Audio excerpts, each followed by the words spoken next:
CityCast from Explocity. Lahore, February 1943.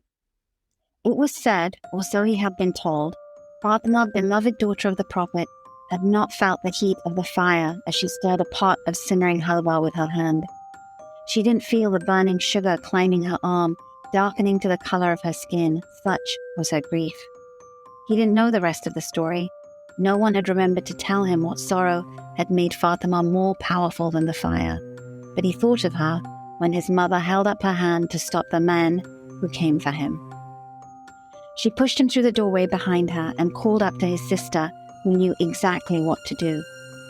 Rosina pulled him up the steep staircase to the roof, then she let go of his hand to jump across the narrow gap between their roof and their neighbors. The terraces stretched behind her into the distance. She turned to him. "Jump, jump," she said. How many times had he watched his sister and her friends hop from roof to roof till they disappeared? He wasn't sure he could do it. He was only 5 years old. Rosina made it look so easy that he struggled to keep up with her. She was stronger, faster, always faster than him. "Don't look down, just step across," she said. She held out her hand. Down below, he held his mother screeching. A crowd of women had gathered around her. Others leaned over their balconies. They yelled at the men to leave her alone. They called out to God because God sees everything, and there had to come a time, his mother always said, that God would give you what you needed if you just kept asking. Voices rose around him, others fell away. His mother looked up. She was searching for him. The strangers looked up too. He heard them push open the door down below. "Jump, jump," Rosina said. "Go on, Baba, go on," a voice called from a terrace somewhere. The terraces, the balconies were dotted with people now. The women had abandoned their washing, the boys their kites. The girls climbed onto their charpais for a better view. Some stared, but mostly they shouted, their hands beckoning to him. "Jump, jump, they're coming." Their voices were sharp in the cold air. Rosina held out her hand. "Faraz, now, now." And he thought of the amulets that decorated the whole of the Mohullah, its walls and shops and doorways. Delicate silver hand, Fatima's hand, a hand that feared nothing, not even fire. "Take it," Rosina said, and so he did. Authors have, for a long time, used literary expressions of anguish as a powerful tool to connect with readers. They may use language or symbolic references to nuance the emotions associated with it, but whatever their approach, they look to inspire emotions, ones that deliver that gut punch. My guest today, Aamina Ahmad, clearly knows how to handle the literature of conflicted emotions. Her debut novel, The Rise of Faraz Ali, set in the walled city of Lahore, Pakistan, is the story of a cop who is asked to hush up the murder of a prostitute by some powerful figures. But his own deep connection to the Mohullah from his past takes the story in a direction that is both unexpected and compelling. While The Return of Faraz Ali might be Amina's debut novel, she is an experienced writer, and her background and career speak to this experience. Aamina was born and raised in London and studied English in college. She worked for the BBC as a script editor, including on epic stories like the EastEnders. And since then, she has notably a full-length play, a short story, and a novel. Here's how she did. Her play, titled The Dishonored, won a Screencraft Stage Play Award. It was nominated for an Off West End Award. Her short story, The Red One Who Rocks, published in 2019, won the Pushcart Prize. And The Return of Faraz Ali won at the Writers Guild of Great Britain Award. And then they decided to give her the 2017 Rona Jaffe Foundation Writers Award for, well, simply for being a good and promising writer. One of the many things I like about doing this show is discovering new authors, even if the rest of the world discovered them way before I did. But ever so often, a particularly delightful piece of writing presents itself, and I can spend several happy days disappearing into the worlds that those writers have crafted. The last few days were spent in the literature of Aamina. And now, here she is, joining me from her home in Minneapolis. Aamina Ahmad, welcome to the Literary City. Thank you for having me. I'm so happy to be here today. Tell me, I'm curious. Every time the doorbell rings, is there a guy standing there with another award for you? I wish that I've been lucky. I've been very, very lucky this year to have, some recognition from peers. It's just meant a great deal. It doesn't go down the block or anything. Okay, that's suitably modest. All right, let's jump into the literature of it all, specifically about the literature of anguish, as I said before. And let me start with a rather basic existential question on which I want your opinion. Do you think that pain and anguish are best expressed in one's mother tongue? It's a really interesting question. I can only speak to my own experience of language, which is that, I'm bilingual, but I was raised in England, so English is my first language.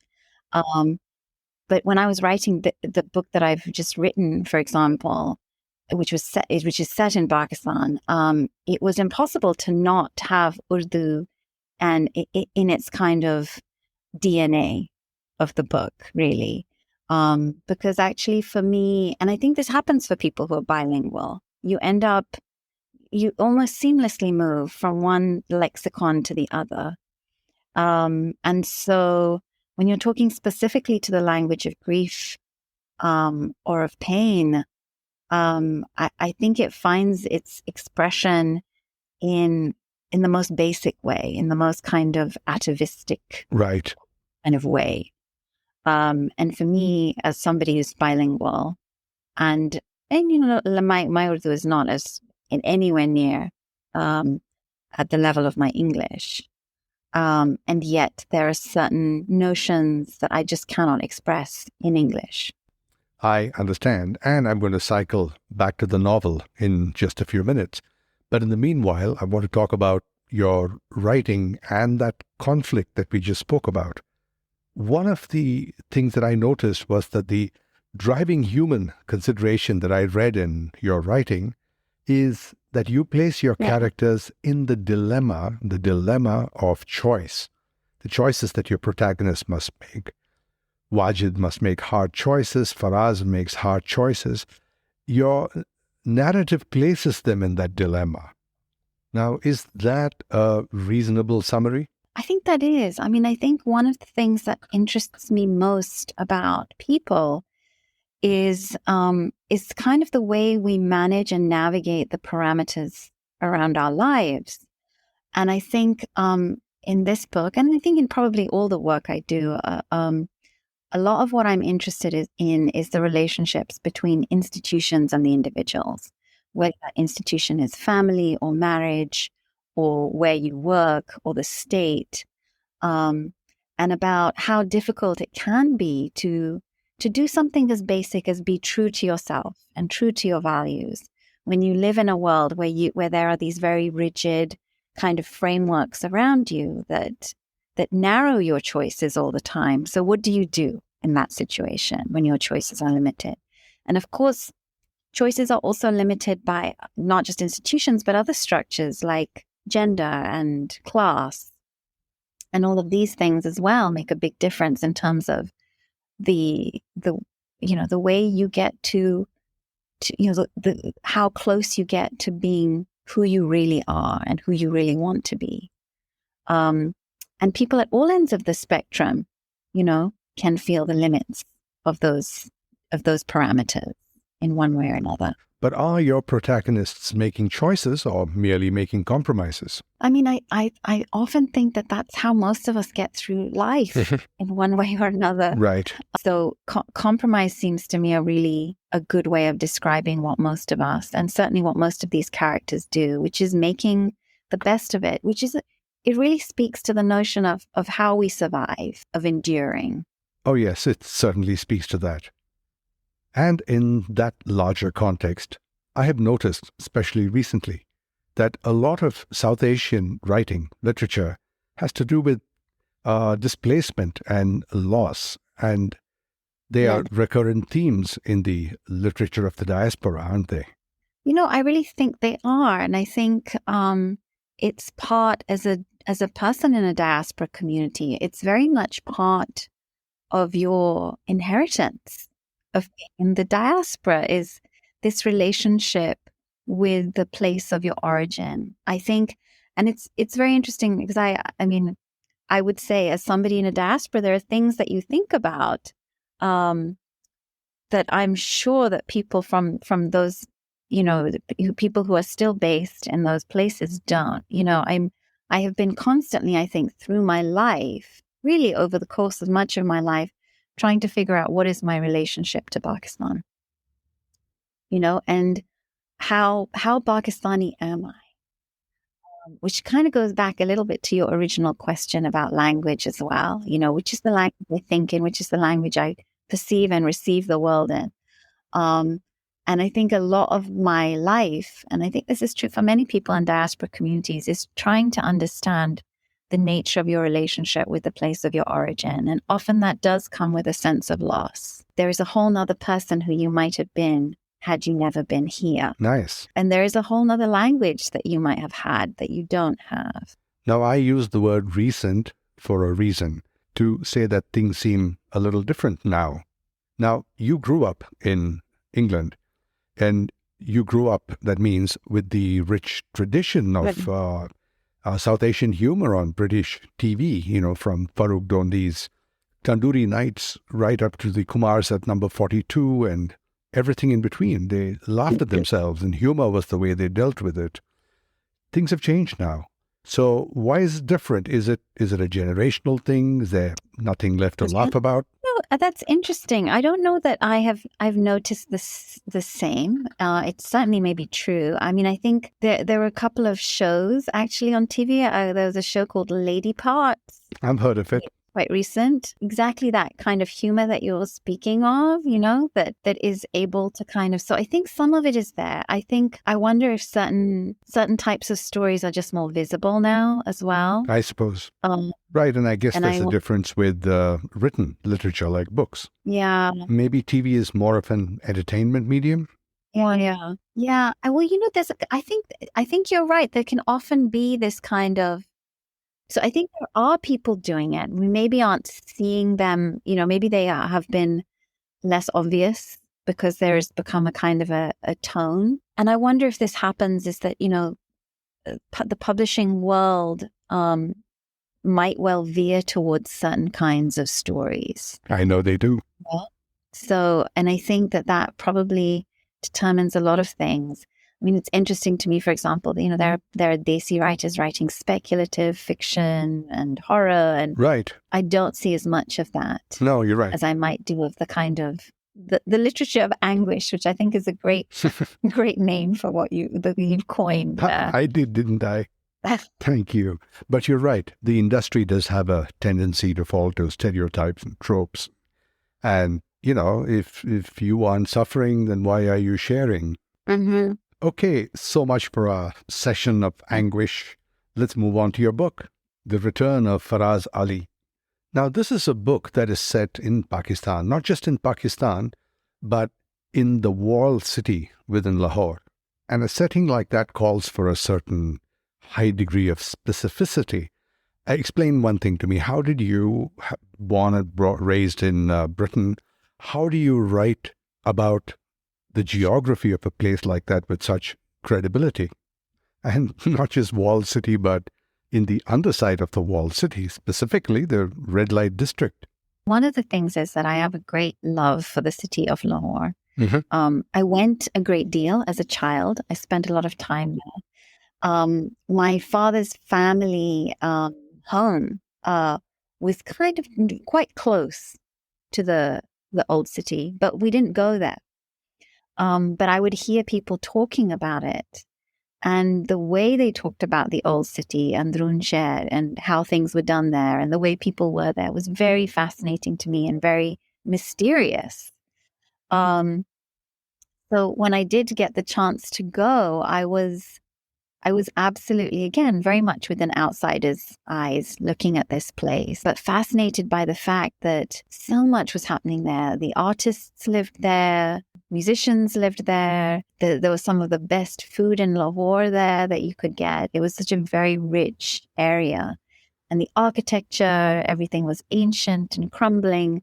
And of course, the red light district was also there, which was, scandalous, if you are from a relatively conservative middle-class Pakistani background. So it was a source of like real fascination for me that this neighborhood, which I didn't really know, and which I got to know through the process of writing. I mean, again, very much as an outsider. Outsider, I use the word credible, and I mean it. It sounded like you grew up over there or did your entire research in the heart of the whole thing. Well, I'm so glad you say that. That makes me very happy because what's very painful. Well, your craft is pretty credible too. For example, you take the opening, the stuff that you read in the beginning, in the reading. When I first read it, it hooked me and I didn't stop reading from that point. So did you work on that opening a lot? It's very interesting that the prologue I wrote quite early on and it never changed.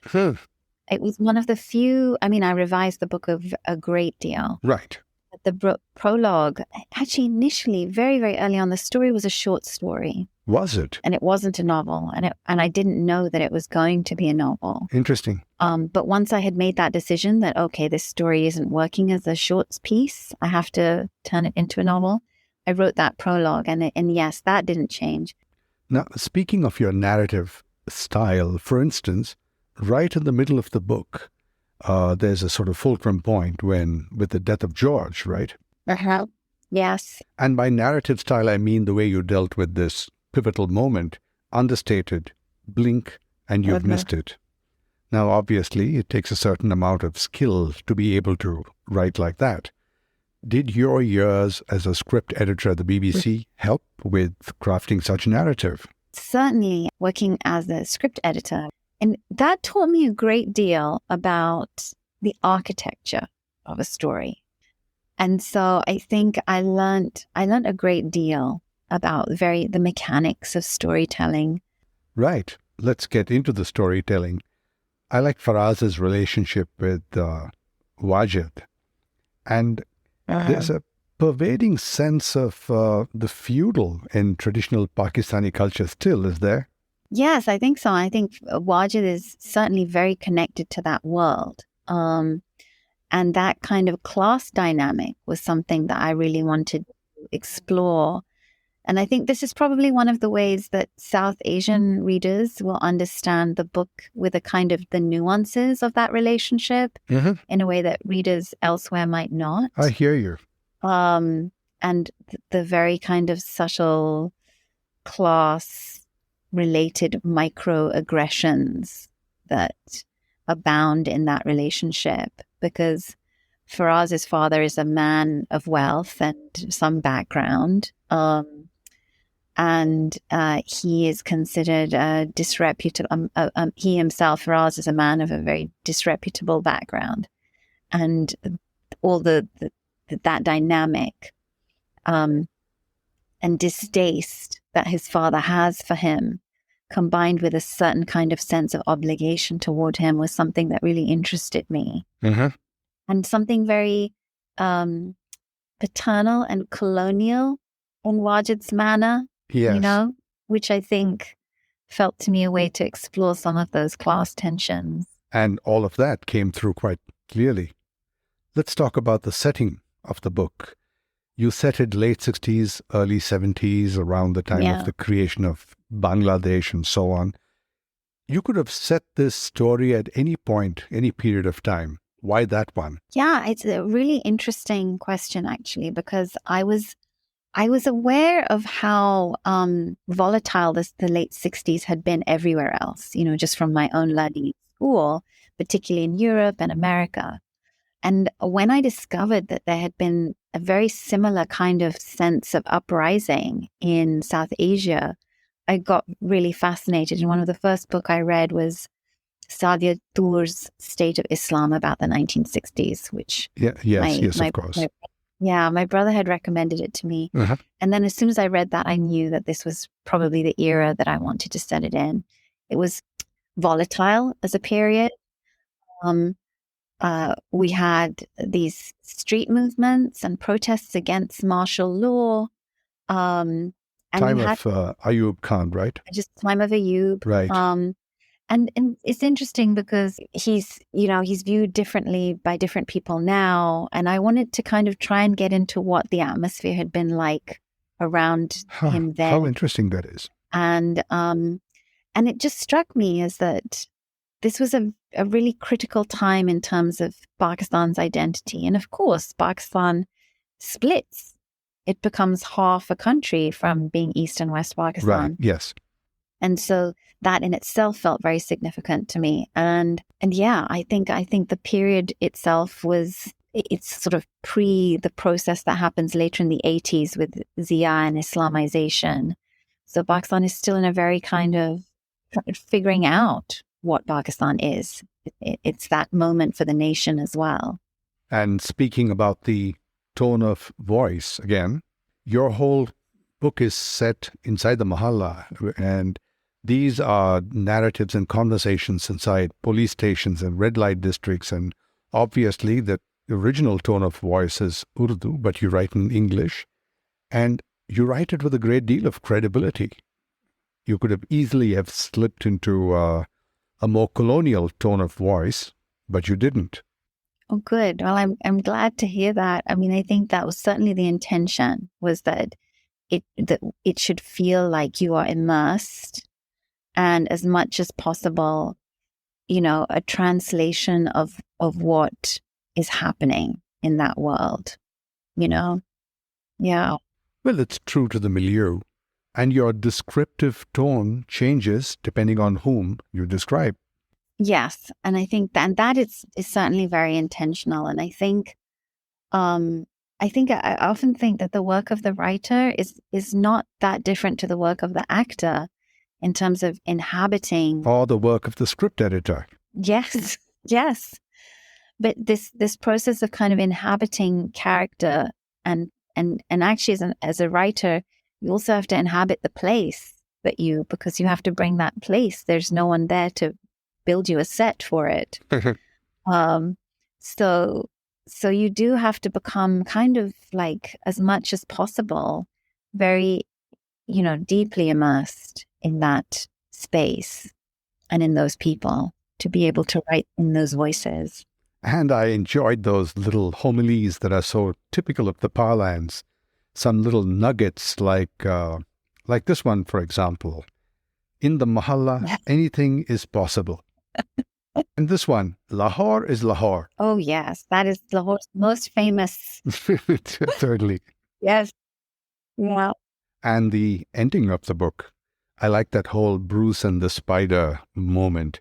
And there is a spider there, actual spider, but it's allegorical, was it? That whole try harder, life is inevitable kind of thing. Yeah, that's very interesting. I mean, I think certainly one thing about the spider was that I wanted the book to feel a little bit web-like, and that, the characters are kind of caught in this web, and that the plot itself winds around in ways that are connected and complicated. But that ending was in fact, that was one of the other things that didn't change when we spoke earlier about the change. Both the beginning pages and the last few pages were there very early on and didn't. And that ending was kind of like a beacon towards which I was writing the whole way through. And now before we go, when I was researching you, I came across this wonderful piece you'd written, I think in LitHub, titled The Secret Lives of Writers and Mothers. Yeah. Your mother is Rukhsana Ahmed. Yes. I have heard of her. She's a writer. Yes. I looked her up and she seems very nice. She's wonderful. You preempted my next question, but I'll ask it. Does she help or does she get in the way? Oh, she's such a help. I mean, sometimes, she does what all mums do, which is unconditionally love everything I do, which sometimes, I want her to be a little bit harder, but I think she always knows. And she's the person I do trust the most terrible drafts, the ones that I feel worst about. She really is the only person I would share them with, because Oh, yeah. Oh, yeah. I mean, I think all my life, to have access to a writer and, when you want to become a writer, um, it basically, all those barriers about what is it like? How do I do this? They're not there because you have access to this person. And then also you have a peer who you can talk to about your craft, about writing problems, about, and get the encouragement and support that you need, both as a mum and as a fellow writer. So amazing. It is amazing to have her. And there's this lovely passage in your essay, and you write about how your mother's friends were different when you grew up. Here's the excerpt. They smoked furiously and talked at breakneck speed about books and politics and making theatre and publishing books. They're so loud, I think, as I slunk up to my room, never entirely following their conversations, falling asleep, wondering what world was this my mother now inhabited. So tell me, what world do you now inhabit? Probably one that's a little bit similar. I think as a kid, when I saw that, because I was very much an observer, watching my mother grow into this life as a writer, it was kind of baffling to me. These writers staying up, talking about this and that, and also they were theatre makers. I think my life is quieter because I work in prose rather than with actors, because our house was, there were directors and actors coming in. It felt kind of very loud and vibrant. And I think certainly what I've been luckier in than that generation, who were the generation before, was we had more institutional support than they did. And I have the support of a university, so I can now write within, with a kind of level of security. And I felt that they had to struggle all the time to get their stories out, to be heard, to just get the chance to work. So they really were the kind of trailblazers and the people who kind of set the rest of us and my generation and beyond up. And that is a wonderful sentiment with which to close the show. Aamina Ahmad, thank you so much for being my guest today on The Literary City. And when you write your next book, I'd love to have you back on the show. I'd love to be back. Thank you so much for having me. It's been wonderful.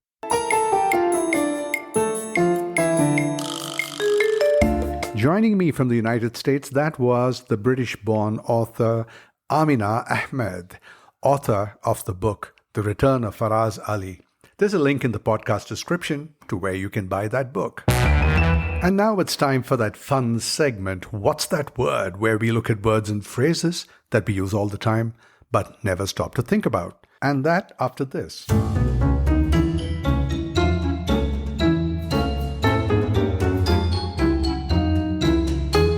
I'm back. It's time for What's That Word? And for my co-host. Hello. My name is Pranati, but you can call me P. That's P with an A, not another E. And hello, P with an A. Did you do anything interesting over the weekend? Yes, actually I did. I went to a ceremony earlier today. But wait, before that, let me say, lovely interview. Oh, thank you. Aamina sounds like such an interesting writer. And she is. But, there's that. She's interesting, but more importantly, there's the craft. Yeah, as you always say. With good reason. Right, I agree. And Aamina is a practiced writer. Her debut novel had the authority and the discipline of experience. For some authors, their first book is also their first ever work. Inspiration comes to them like a flash flood in a wadi. Inspiration like a flash flood in a wadi. Have you been eating too much hummus? Well, I do have my literary moments. Okay, P with an A, what's that word? First, the ceremony I went to. Yeah, you started to say. Yes. So this was a function to celebrate a man who had turned 80. 80? Amazing. Good for him. Well, here's the kicker. His mum turned 100. Really? Wow. What are the chances? This is amazing. Yes. Anyway, when I was at the ceremony, there were these priests was chanting in Sanskrit, and I turned to an elder in the family and I asked him if he could understand what was being chanted. And could he? Nope. He said it was all Greek to him. A common expression. Yeah. So out of curiosity, I asked him, where did that expression come from? And quickly he said, Shakespeare. But couldn't tell me which play and why. So I told him to tune in, find us and find out. So here we are. It's all Greek to me. So Shakespeare or not? So your uncle, I presume uncle. Ish, uncle-ish. Uncle-ish was not totally off the wall, okay? The phrase is commonly attributed to Shakespeare, but let's start with the meaning as always. What do you understand of the meaning of the phrase? Let's get that out of the way. Yeah. So when you can't understand what someone says, you might say what you heard was Greek to you. And meanings that are similar, I guess. Yes, that is true. And by the way, it is not made in a derogatory sense of the phrase. And it's not a derogatory statement, I mean. And while it refers to usage that often contains an excessive use of jargon, you must remember that Greek was the language of learning, and complex concepts of science and philosophy were, used as the medium to teach the language, and therefore the association, you see. Right, that makes sense. But now to the etymology, please. All right. So first, Shakespeare. Now in Julius Caesar, which was released in the year 1601, there's this exchange between Casca and Cassius. Cassius: did Cicero say anything? Casca: aye, he spoke Greek. Cassius: to what effect? Casca: nay, and I tell you that I'll never look upon you in the face again. But those that understood him smiled at one another and shook their heads.